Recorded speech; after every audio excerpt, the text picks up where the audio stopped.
I'm Michelle Baker, and I'm doing my persuasive speech today with Martha, Kim, Hey there. and Mary. Hello.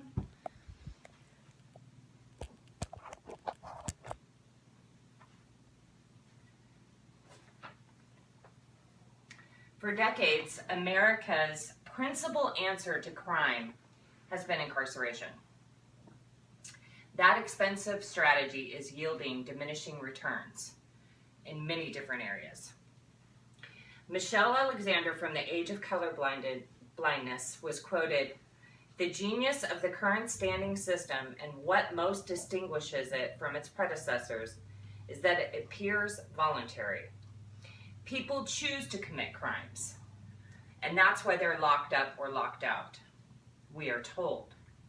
This feature makes the politics of responsibility particularly tempting, as it appears the system can be avoided with good behavior. But herein lies the trap. All people make mistakes. All of us are sinners. All of us are criminals. Yet there are people in the United States serving life sentences for first-time drug offenses, something virtually unheard of in the rest of the world. There are over 2 million prisoners in the United States, and 1/4 of them are drug offenses. Wow. In fact, we send more people to prison for drug charges than any other country in the world. Please consider that treatment must be an option before incarceration in some drug offenses. Addiction can affect anyone. In fact, a survey showed that 63% of Americans have been significantly impacted by drug and alcohol addiction.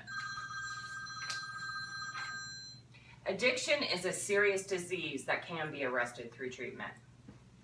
I will discuss how treatment is not only cost-effective, but significantly reduces recidivism and benefits not only the individual, and their families and the communities. I'd like to give you some startling numbers.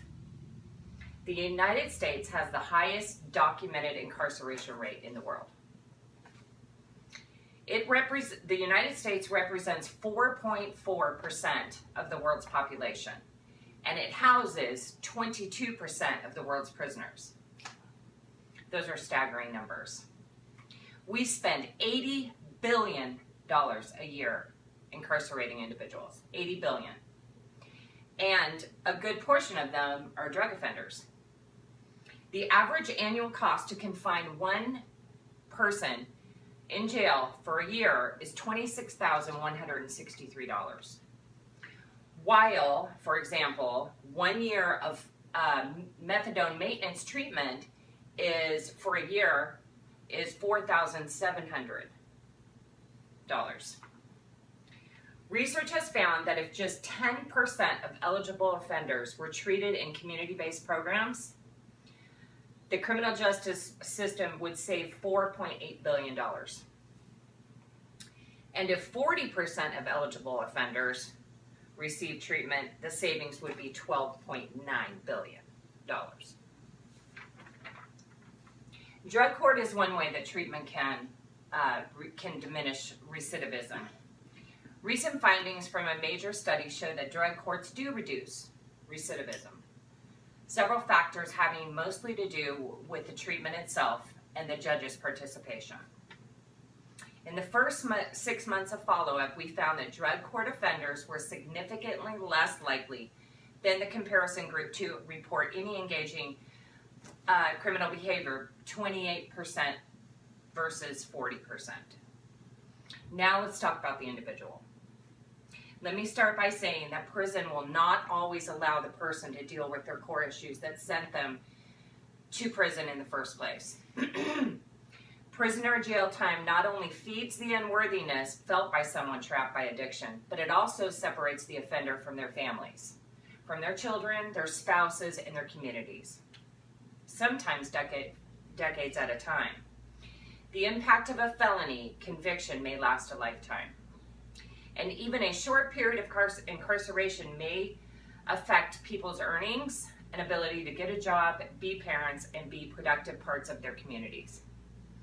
Alternatives to incarceration, like treatment, keep individuals with their families, in the neighborhoods, and employed, earning money, paying taxes, and contributing to society. Now let's take it a step further. The cycle will sometimes continue to the next generation. Having a parent in prison can impact a child mentally, socially, and educationally. The emotional trauma that may occur due to a disrupted family life can be compounded by the social stigma that they face as a result of having a parent in prison or jail. Children may experience financial hardship due to the loss of the parent's income. Nationally, 7.3 million children have at least one parent in jail or prison. And sadly, 70% of those kids will follow in their footsteps.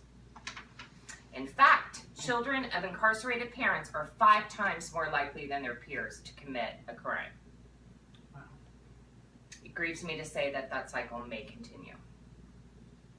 Treatment can help break the cycle. Treatment must be an option for drug-related offenders. Our country and the next generation are counting on it. Nelson Mandela said, "It is said that no one truly knows a nation until one has been inside its jails. A nation should not be judged by how it treats its highest citizens, but how it treats its lowest ones." So I'm asking you, are we going to put them here? Or are we going to put them here? Thank you. Wow. Thanks. That was a good one. How much? 6 minutes, 24 seconds. Woo! Yeah. Oh, Made it. turn that off. Oh, yeah. Oh, well, I don't